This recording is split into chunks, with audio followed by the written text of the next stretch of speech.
These are my top 21 books of 2021. Let's play. Enough piddling around. Ha! Number 21, Surely You're Joking, Mr. Feynman by Richard P. Feynman. Recommended if you want to be inspired by an astonishing life of innocent mischief, curiosity, and lifelong learning. It's recommended for teachers, people interested in science, and biography nonfiction around just an astonishing life well lived because of how much fun he had living it. The subtitle is Adventures of a Curious Character. That's about right. And funny, brilliant body, enormously entertaining. Surely You're Joking, Mr. Feynman by Richard P. Feynman. Number 20, Barking Up the Wrong Tree by Eric Barker. Subtitle, The Surprising Science Behind Why Everything You Know About Success is, parenthetically, mostly wrong. This is a great book. Daniel Pink calls it brilliant in rethinking what success is and how we can measure it. He ends up arguing success is a lot about alignment. What we think about, what we act, what we do, and what we believe. So really actually living in alignment with why we're here is what success is, not having to do so much with money. Well, that's a part of it. Number 19, Daniel Pink's When, on the Scientific Secrets of Perfect Timing. He goes over the hidden patterns of the daily day, of the circadian rhythms, how the power of breaks and pauses and interval training or interval working. And then he goes over the science of beginnings, how powerful and important they are, midpoints, midlife malaise, existential crises, and other slumps in the middle, and then endings. So it is the science of beginning, middles, and endings, and then how we get in sync with other people. Super actionable, great science writer. Now that I'm thinking about how much this book helped me think about time, maybe it should be higher than number 19 on the list. Daniel Pink's When, Scientific Secrets of Perfect Timing. Number 17, Stu Middleman's Slow Burn, subtitle Burn Fat Faster by Exercising Slower.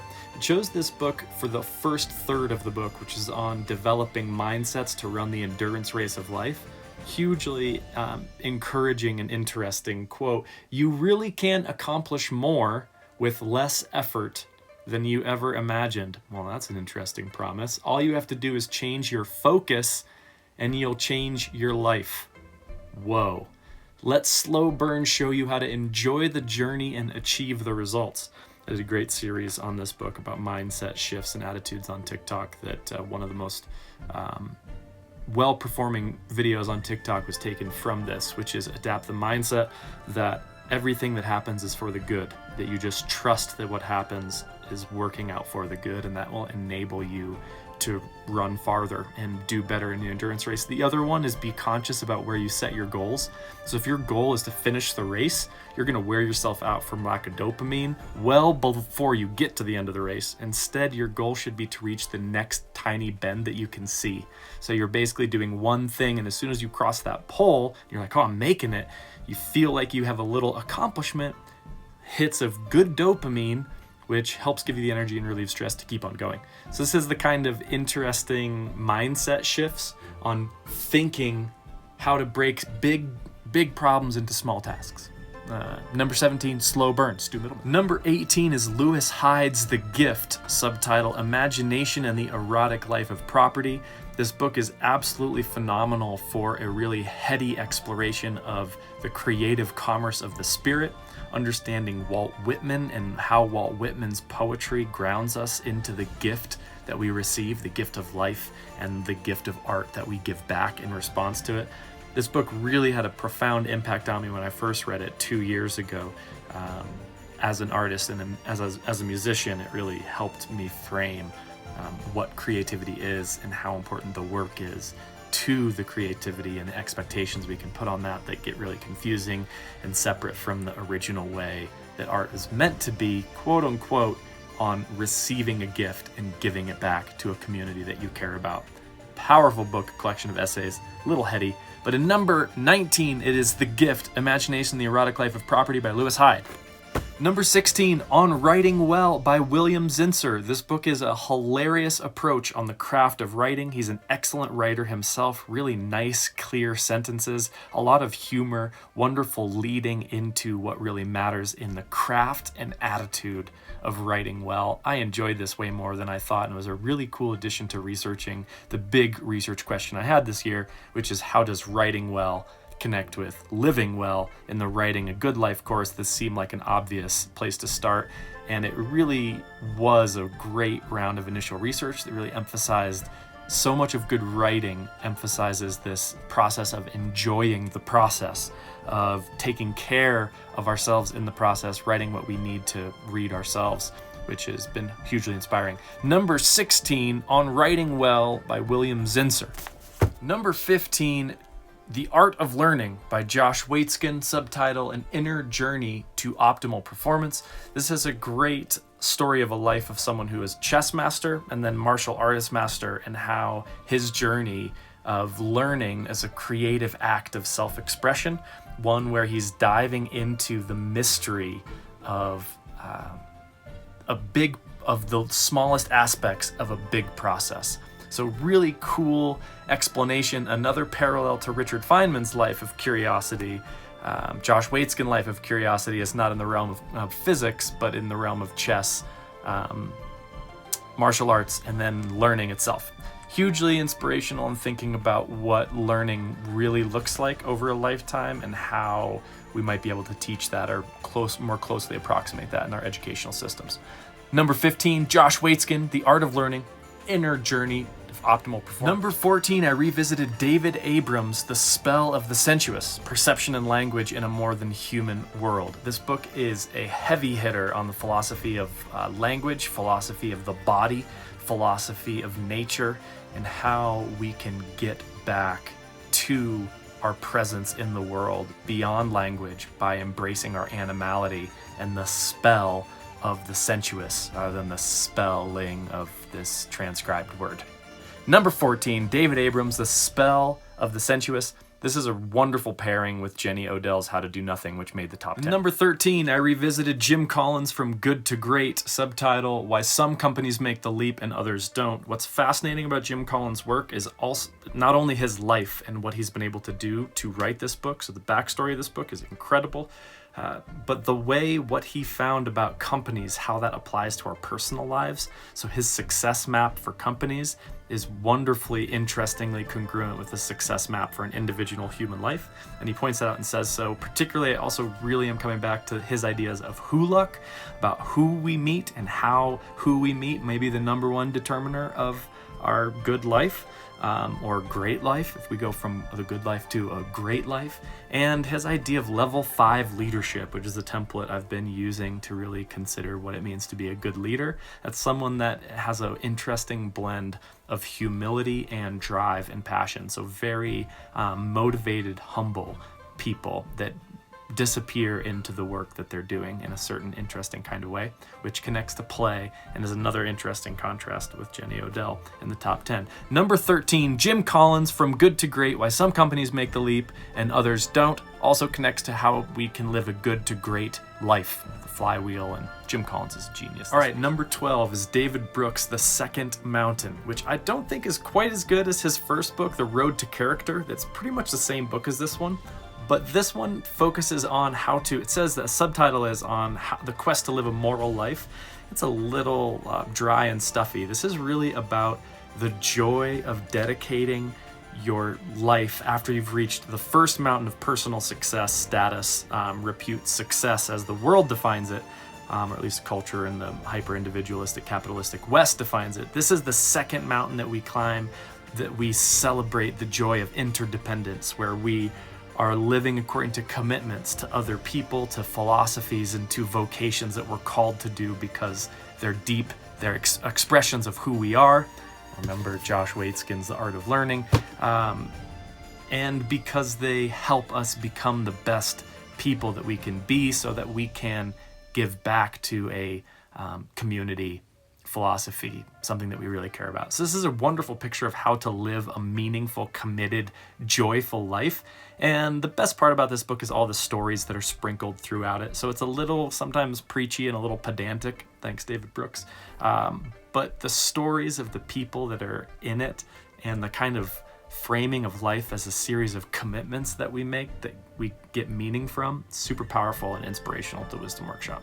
So number 12, David Brooks, The Second Mountain. Number 11, pretty much all these books now have to do with writing a good life, which is what I've been creating in 2021. This is The Power of Story by Jim Lehrer, Rewrite Your Destiny in Business and Life. This book is broken down into 2 parts, roughly speaking: the dysfunctional stories we live by and why they're dysfunctional, and then how we can rewrite those stories to be more functional and more productive. Jim Lehrer's an Olympic coach. His interview on Tim Ferriss is phenomenal about the inner coach that we have versus the inner critic, how to fine-tune the quality and the tone of voice we use to speak to ourselves and really pay attention to that. He argues that the story we tell ourselves about ourselves is the most important story you can ever tell. Also groundbreaking in this book for me was to reject time management as a productivity trick and instead focus on energy management.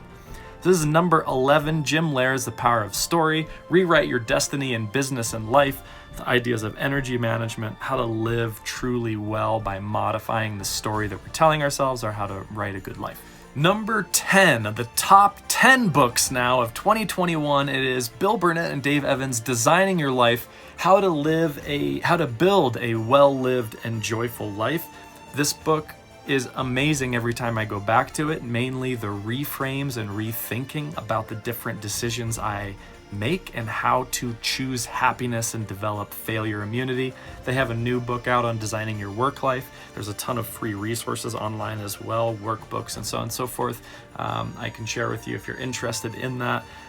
But this book is a powerful way of starting where we are, figuring out where we're going, prototyping or designing different futures that we might imagine ourselves into, and then kind of getting clear about the practical strategies we can live a better life. It's also the framework we use largely in writing a good life around dashboards and gauges of what really matters to us, namely work, play, health, and relationships or love, which is another variation on the next book. This is number 10, Designing Your Life, how to build a well-lived, joyful life. Number 9 in the theme of living a good life is Martin P. Seligman's Flourish, a visionary new understanding of happiness and well-being. I only made it through the first third of this book, and I dog-eared the crap out of it because of the science of happiness, of positive psychology that's presented. I really appreciated this book for how he framed up how we define human flourishing, the challenge of defining human flourishing, how we can measure human flourishing, and for me, why I was so fascinated about this book was what that means to education. The acronym you can remember to really harness the science of positive psychology is PERMA. P-E-R-M-A. Means the good life or a life of human flourishing is one where there's positive emotions. So positivity, generally speaking, like there's rational optimism, we feel good about our life. There's general positive affect, emotional affect, which is number 2, engagement, a sense of active engagement, which is corresponding with a lot of philosophies of the good life. Number 3, the R of PERMA, is relationships, quality of those relationships. Number 4M, PERMA, is meaning, what we're doing, why we're doing it. And A, or 5 of PERMA, is accomplishments. So the science of how we can set smaller accomplishments. Remember the slow burn, Stu Middleman's slow burn, echoes to that. And this book is fascinating for psychology, positive psychology, and really is inspiring me in thinking about what it means to lead workshops and living a good life. Number 9, Martin Seligman's Flourish, a visionary new understanding of happiness and well-being. Number 8, Natalie Goldberg's Writing Down the Bones. This is probably the 4th time I've reread or revisited aspects of this book. Writing Down the Bones, Freeing the Writer Within. I absolutely love this book as a model of starting a writing practice and how she talks about paying attention and cultivating a mindful approach towards writing that is neither judgmental nor careless, a kind of critical awareness inspired by her teacher, Katagiri Roshi. the Zen philosophy of presence and non-verbal awakening to reality echoes David Abrams' ecology and the idea of what it means to really live well and write ourselves onto the page. Use free writing as a way to live well. This is number 8, Natalie Goldberg's Writing Down the Bones. She's the only author that has 2 books in the top 10, or 2 books in the list at all, which is saying something of what she's meant to me this year. Number 8, Writing Down the Bones, Natalie. Number 7 is How to Live a Good Life, a guide to choosing your personal philosophy, edited by Pigliucci, Cleary, and Kaufman. This book is a wonderful collection of essays written from the perspective of various world philosophies. I love the chapter on Epicureanism and Buddhism here, and also really thinking about how important philosophy is in terms of being rooted in a tradition that gives us a sense of meaning as we climb our second mountain, per se, moving from good to great. Okay, number 7, How to Live a Good Life, choosing your personal philosophy. Number 6, Austin Kleon's Keep Going. He's the author of Steal Like an Artist and Show Your Work. I loved this book, particularly for the very first chapter, Every Day is Groundhog Day. That reminder that as artists, we are making work so in such a way that if we wake up tomorrow and we relive the same day over it, like we don't get anywhere, we still want to show up to do that work. So optimizing our day to day without regard to the outcomes and really thinking about how to optimize our day, like every day is Groundhog Day, it's a really powerful lesson for me in thinking about creativity in and outside of the Wisdom Workshop. And this is number 6, Austin Kleon's Keep Going. All right, we are at the top 5 books of the top 21 books of 2021, and the $5 book is Natalie Goldberg's Long Quiet Highway, Waking Up in America. Her memoir took a little bit of time for me to get started. In fact, I skipped halfway through to the middle of this book, and her experience with her Zen teacher, Katagiri Rochi, at the Minneapolis Zen Center, Minnesota Zen Center in Minneapolis, I can't remember. His presence is astonishing. The story of how she interacts with him as a teacher is astonishing. Her sense of humor and how this connects to her life as a writer and as a person really is inspiring to me. I ended up going back and rereading the beginning of it, and it was a delightful way to read the book, really, to start from her encounter with the teacher, move forward, and then see how she got up to that point. This is Natalie Goldberg's Long Quiet Highway. Excellent memoir. Recommended if you're into Zen philosophy, teaching, learning, writing, or the art of memoir. It's pretty good. Number 4 is The Art of Gathering by Priya Parker, subtitle How We Meet and Why It Matters. This book was super inspiring to me about thinking about how to put together meaningful workshops, what it means to really gather people together for a particular purpose, cause, how to set up boundaries and gatekeep your gathering for your purpose. I loved this book and the whole idea that you could be a facilitator as a profession, where her job is to professionally facilitate certain kinds of meetings for certain kinds of outcomes, help people identify what those are. Super inspiring. I did not know that you could be a facilitator and work at her level. She's brilliant. This book was fun and interesting in ways that I did not expect, and also really inspirational in the lifelong journey of becoming a better teacher. That there's an art of gathering, interestingly, connected to the art of learning if you're making educational gatherings to live really well. I love this book. Number 4, The Art of Gathering by Priya Parker. Number 3 of the top 21 books of 2021 is Improv Wisdom, Don't Prepare, Just Show Up by Patricia Ryan Madsen.